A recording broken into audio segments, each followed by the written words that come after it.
Hi friends, எல்லாரும் எப்படி இருக்கீங்க? இன்னைக்கு வந்து ஒரு vlog தான். இது வந்து ரேண்டம் டேஸ்ல எடுத்த vlog தான். ஒரு 4 டேஸ் எடுத்தத கம்பைன் பண்ணி ஒரே vlog-ஆ வந்து ஷேர் பண்ணியிருக்கேன். இது வந்து ஒரு சண்டே மார்னிங் டைம்ல எடுத்துட்டு இருந்தேன். அன்னைக்கு வந்து கொஞ்சம் முட்டை கிரேவி டிஃப்ரெண்ட்டா பண்ணலாம் அப்படின்ட்டு புதினா, கொத்தமல்லிலாம் அரைச்சு போட்டு தான் வந்து பண்ணியிருந்தேன். இதுக்கு வந்து கொஞ்சம் தக்காளி, பூண்டு, ஜீரகம், பெருஞ்சீரகம், மிளகு, கசகசா இதோட கூடவே கொஞ்சம் கொத்தமல்லி, புதினா வந்து ஆட் பண்ணியிருந்தேன். கொஞ்சம் கலரும் டிஃப்ரெண்ட்டா இருக்கும். கிரேவி டேஸ்ட்டும் கொஞ்சம் டிஃப்ரெண்ட்டா இருக்கும். கொஞ்சம் தேங்காய் பாலும் ரெடி பண்ணி எடுத்து வச்சுட்டேன். கிரேவிக்கு பேன்ல ஸ்பைசஸ்லாம் வந்து ஆட் பண்ணிட்டு, கொஞ்சம் பச்சை மிளகா, வெங்காயம், அப்புறம் தக்காளி போட்டு நல்லா வதக்கிட்டு, குழம்பு மிளகாத்தூள் கொஞ்சம் போட்டு நல்லா வந்து இதை வதக்கிட்டு அந்த எண்ணெயிலேயே நல்லா வதக்கிட்டு தண்ணி ஊற்றி நல்லா கொதிக்க வைக்கணும். ஸோ இது நல்லா கொதிச்சதுக்கு அப்புறமா அரைச்சி வச்ச பேஸ்ட்டையும் ஆட் பண்ணிட்டு அதையும் வந்து நல்லா கொதிக்க விட்டுட்டேன். இதோட கொஞ்சம் புளி கரைசல் வந்து கரைச்சி வச்சிருந்தேன். அதையும் வந்து ஆட் பண்ணிட்டு நல்லா கொதிக்கணும். இது ஃபைனலாக தேங்காய் பால் ஊற்றிட்டு ஒரு ஃபியூ மினிட்ஸ் வந்து கொதிச்சா போதும். இதுக்கு தேவையான உப்பு போட்டுட்டு கொதிச்சு வரும்போது அதுக்கு மேலே வந்து முட்டை வந்து உடச்சி ஆட் பண்ணிட்டேன். நார்மல் எக் கிரேவி மாதிரி தான் இருக்கும். கொஞ்சம் அந்த டேஸ்ட்லாம் நம்ம அரைச்சி போட்டிருக்கோம்ல மசாலாலாம், அதெல்லாம் கொஞ்சம் டேஸ்ட் வந்து கொஞ்சம் டிஃப்ரெண்ட்டாக இருக்கும். அவ்வளோதான், சூப்பராக ஹாட்டாக வந்து கிரேவி ரெடி ஆயிடுச்சு. இந்த மாதிரி முட்டை கிரேவியில் வேறு ஏதாவது டிஃப்ரெண்ட் வெர்ஷன் தெரிஞ்சதுன்னா மறக்காமல் கமெண்ட்டில் சொல்லுங்கள். சாப்பிட்டு கொஞ்சம் நேரம் ரெஸ்ட் எடுத்துட்டு அன்றைக்கி வந்து பிஸ்கட் பண்ணலாம் அப்படின்னு நான் வந்து ஸ்டார்ட் பண்ணியிருந்தேன். இது வந்து வீட் ஃப்ளோரும் டேட்ஸ் பவுடரும் வந்து போட்டு பண்ணுற ஒரு பிஸ்கட் தான். டேட்ஸ் வந்து நான் ட்ரை டேட்ஸ் வாங்கி அதை வந்து பவுடர் பண்ணி வச்சுருந்தேன். வீட் ஃப்ளோர், அது கூடவே வந்து டேட்ஸ் பவுடர், பட்டர் கொஞ்சம் ஆட் பண்ணிவிட்டு இதுக்கு தேவையான ஒரு pinch salt, baking powder, baking soda add பண்ணிக்கணும். சாக்கோ சிப்ஸ்க்கு வேணுனாலும் இதில் வந்து ஆட் பண்ணிக்கலாம். சாக்கோ சிப்ஸ் இல்லை, டார்க் சாக்லேட் தான் இருந்துச்சு. ஸோ அதை தான் போடணும்னு சொல்லி பாப்பா சொல்லிட்டு இருந்தா. சரி போடலாம் அப்படின்ட்டு அதை போட்டால் அது கொஞ்சம் ஒரு கலர் டிஃப்ரெண்ட்டாக இருந்தது. டேஸ்ட்டும் கொஞ்சம் டிஃப்ரெண்ட்டாக தான் இருந்துச்சு. ஸோ இதை வந்து நல்லா மிக்ஸ் பண்ணிவிட்டு கொஞ்சம் கொஞ்சமாக மில்க் ஆட் பண்ணிக்கிட்டேன். எனக்கு வந்து ஒரு 2-3 டேபிள் ஸ்பூன் கிட்ட வந்து மில்க் தேவைப்பட்டுச்சு.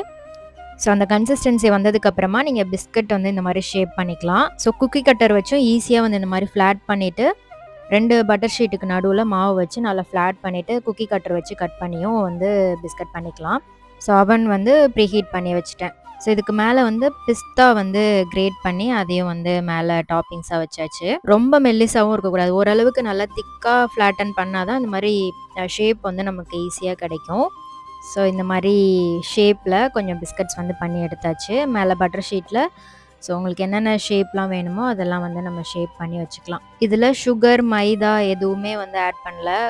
கம்ப்ளீட்டாக ஒரு டயட் பிஸ்கட் மாதிரி தான். ரொம்ப நல்லா இருந்துச்சு. நம்ம டேட்ஸ் பவுடர் சேர்த்துருக்கனால லைட்டாக ஒரு டேங்கி டேஸ்ட் வந்து இருக்கும். லைட்டாக தான், ரொம்ப மைல்டான ஒரு புளிப்பு டேஸ்ட் வரும். பட் நல்லா இருந்துச்சு. இப்போ வந்து சாக்கோ சிப்ஸ் குக்கீலாம் வந்து ரொம்ப வைரலாக போயிட்டுருக்கு. அதுக்கு ஆல்டர்னேட்டிவாக நம்ம வந்து இது மாதிரி குக்கீஸ் கூட வந்து ட்ரை பண்ணலாம். ஸோ பசங்களுக்கு ஒரு ஈவினிங் ஸ்நாக்ஸாவோ இல்லை வந்து ஸ்நாக்ஸ் பாக்ஸில் வச்சு விட்றதுக்கு க்யூட்டாக இந்த மாதிரி பிஸ்கட்லாம் பண்ணி வச்சுக்கோங்க. அப்புறம் இந்த ஷேப்பே வந்து கொஞ்சம் டெம்ப்டிங்காக தான் இருக்கும், பார்க்குறதுக்கும் நல்லா அட்ராக்டிவாக இருக்கும். கிட்ஸும் வந்து லைக் பண்ணி சாப்பிடுவாங்க. பாப்பாவுக்கு பிடிச்சிருந்தது. ஓகே, அவள் தான் ஃபுல்லாக வந்து காலி பண்ணா. நான் 1ஓ 2ஓ இவ்வளோ தான் சாப்பிட்டேன். ஃபுல்லாக அவளுக்காக தான் பண்ணது. மேடம் வந்து 10 out of 10 கொடுத்தாச்சு. அப்புறம் அவ்வளோதான், இதுக்கப்புறம் போய் ரெஸ்ட் எடுக்க ஆரம்பிச்சாச்சு. இது வந்து அடுத்த ஒரு நாள் ஒரு மிட் மார்னிங் அந்த மாதிரி டைமில் எடுத்தது.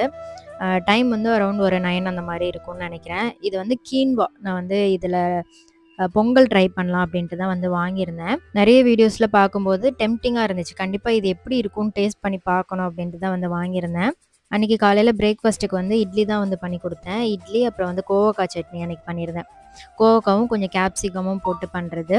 பாப்பா ஸ்கூலுக்கு அனுப்பிச்சதுக்கப்புறமா இந்த மாதிரி தான் என்னோடய ரொட்டீன் வந்து இருக்கும். இதுக்கப்புறம் ஏதாவது ப்ரிப்ரேஷன் பண்ண வேண்டியிருந்துச்சு அப்படின்னா அது வந்து பண்ணி வைப்பேன். மாவு ஏதாவது ஆட்ட வேண்டியிருந்துச்சுன்னா மாவு ஏதாவது ஆட்டி வைப்பேன். அதே மாதிரி ஸ்கூல் விட்டு வரும்போது ஏதாவது ஃப்ரூட்ஸ் இல்லைனா வந்து குக்கும்பர், கேரட்டு, இல்லைனா வந்து ஆப்பிள் ஏதாவது கட் பண்ணி வச்சுருவேன். அன்றைக்கி வந்து ஆரஞ்சு இருந்தது. பாப்பா ஆரஞ்சு சாப்பிட மாட்டா, அதனால் எனக்கு மட்டும் ஆரஞ்சு ஜூஸ் போட்டு வச்சுக்கிட்டேன். முருங்கைக்காய் வந்து வாங்கிட்டு வந்திருந்தாங்க. ஸோ மரத்தில் பறிச்சுட்டு வந்திருந்தாங்க. அது வந்து நிறையா இருந்தது. அதை வந்து கட் பண்ணி வச்சிடலாம் அப்படின்ட்டு அதையும் கட் பண்ணி வச்சுட்ருந்தேன். அப்புறம் இந்த ஜூஸர் வந்து நான் வந்து அமேசான்லேருந்து தான் வாங்கியிருந்தேன். ரொம்ப ரொம்ப யூஸ்ஃபுல்லாக இருக்குது. ஃபஸ்ட்டு இந்த ஜூஸர் வாங்கும்போது என் ஹஸ்பண்ட் கூட சொன்னாங்க, என்ன ஜூஸ் கடை ஆரம்பிக்க போறியா அப்படின்ட்டு. ஆமாம், ஜூஸ் கடை தான் ஆரம்பிக்க போகிறேன் அப்படின்னு சொன்னேன்.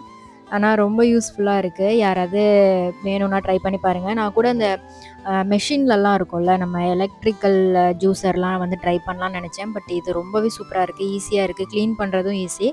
எலக்ட்ரிக்கல் ஜூஸர் கூட நான் ரொம்ப நாளா வாங்கணும்னு ட்ரை பண்ணிட்டு இருந்தேன். பட் அதுக்கப்புறம் இது ஏன் போனா என்ன அப்படின்ட்டு இத ட்ரை பண்ணும்போது இது ரொம்ப ஈஸியா இருக்கு. கிளீன் பண்றதும் ரொம்ப ஈஸி. அந்த மேல வந்து அந்த மெஷ் மாரி ஒண்ணு குடுத்துருப்பாங்க. அதுக்கு கீழ ஒரு பாட்டம் இருக்கும். அத மட்டும் கழட்டி நம்ம கிளீன் பண்ணாலே போதும். அப்புறம் இது வந்து ஒரு ஸ்கூல் டே அன்னைக்கு மார்னிங் எடுத்தது. லஞ்ச் பாக்ஸுக்கு வந்து ஷூட் பண்ணிட்டுருந்தேன். ஸோ வந்து இதில பருப்பு, கொண்டைக்கடலை, வெள்ள கொண்டைக்கடலையும் வந்து ஒரு டயர்ல போட்டு வேக வச்சுட்டேன் குக்கர்ல, பெரிய குக்கர்ல. இங்க வந்து ரைஸ் வந்து வடிக்கிறதுக்கு வச்சாச்சு. சாம்பாருக்கு வந்து ரெடி பண்ணிட்டுருந்தேன். கொஞ்சம் எண்ணெய், கடுகு, பச்சை மிளகா, வெங்காயம், கருவேப்பிலலாம் போட்டு வதக்கிட்டு, தக்காளி ஆட் பண்ணிக்கணும். ஸோ நான் எப்பவுமே வைக்கிறது முள்ளங்கி சாம்பார் வைப்பேன். இல்லன்னா வந்து பூசணிக்காய் போட்டு வைப்பேன். முள்ளங்கி நெறையா கேரட்டு, முருங்கைக்காய்லாம் போட்டு பண்ணுவோம். இல்லன்னா வந்து பெரிய பூசணிக்காய் இருக்குல்ல, வெள்ள பூசணிக்காய் போட்டு கேரட், முருங்கைக்காய் அதெல்லாம் போட்டு பண்ணுவேன். சைட் டிஷ்க்கு வந்து அன்னைக்கு வந்து வாழைக்காய் ஃப்ரை தான் பண்ணியிருந்தேன். வாழைக்காய் நல்லா பொடி பொடியா நறுக்கி அத தாளிப்போம்ல, அதே மாரி தாளிச்சுட்டு மேல வந்து சாம்பார் பொடி போட்டு நல்லா ஃப்ரை பண்ணி எடுத்தா ரெடி. இது வந்து வீட்லயே பண்ண சாம்பார் பொடி தான். நானே ப்ரிப்பேர் பண்ணி வச்சுக்குவேன். ஸோ இதில வந்து ஒரு டிப் குடுக்குறேன். இதில வந்து நம்ம காஷ்மீரி சில்லி அப்புறம் வந்து கொஞ்சம் பூண்டு இருக்கு இல்லையா? சின்ன சின்னதா இருக்கும்ல பூண்டு. அந்த பூண்டு வந்து நல்லா தட்டி போட்டுட்டு, கொஞ்சம் ஃப்ரை பண்ணிட்டு, அதுக்கப்புறம் இந்த சாம்பார் பவுடர்ல ஆட் பண்ணிக்கோங்க. சூப்பரா இருக்கும் ஃப்ளேவர். நெறைய ட்ரையலுக்கு அப்புறமா இந்த சாம்பார் பவுடர் வந்து நான் ரெடி பண்ணேன். சூப்பரா இப்ப வந்து நம்ம கடையில வாங்குவோம்ல, அதையே அடிச்சுக்கிற மாரி இருக்கு இந்த சாம்பார் பவுடர். கண்டிப்பா ட்ரை பண்ணி பாருங்க. எப்பவுமே நம்ம சாம்பார் பொடி அரைக்கிற மாரி தான். அதோட இத வந்து ஆட் பண்ணி பாருங்க. சூப்பரா இருக்கும். இதுவரைக்கும் சாம்பார் பொடி, இட்லி பொடி மட்டும் தான் வந்து நான் ப்ரிப்பேர் பண்ணுவேன் வீட்ல. அம்மா வந்து மிளகாத்தூள் குடுத்துருவாங்க. அதே மாரி எங்க அத்தை வீட்ல இருந்தும் மிளகாத்தூள் வந்து குழம்புக்குலாம் வந்து குடுத்துருவாங்க. அதனால சாம்பார் பொடி மட்டும் நான் வந்து ப்ரிப்பேர் பண்ணி வச்சுக்குவேன். ஸோ வாழைக்காய் நல்லா ஃப்ரை ஆனதுக்கப்புறமா ஃபைனலா கொஞ்சம் வந்து சாம்பார் பொடி, உப்பு போட்டு நல்லா பெரட்டி விட்டோம்னா, வாழைக்காய் ஃப்ரை வந்து ரெடி. ஸோ மீன்வைல் வந்து சாம்பாரும் சூப்பரா வந்து ரெடி ஆயிருச்சு. முள்ளங்கி சாம்பார் எத்தன பேருக்கு பிடிக்கும்னு மறக்காம கமெண்ட்ல சொல்லுங்க. ஸோ அதுக்கப்புறம் கொண்டைக்கடலை வேக வச்சிருந்தேன் இல்லையா? அதையும் வந்து தாளிச்சாச்சு.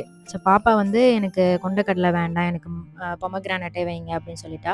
அவளுக்கு பிடிச்ச ஃப்ரூட்னா இந்த டிராகன் ஃப்ரூட்டு, பொமோகிரானேட் இது அப்புறம் ஆப்பிள் இதெல்லாம் வந்து வேண்டான்னு சொல்லாமலே சாப்பிட்டுருவா. எப்பவுமே வேண்டான்னு சொல்ல மாட்டா. ஃப்ரீக்வென்ட்டா டெய்லியும் குடுத்தா கூட சாப்பிடுவா.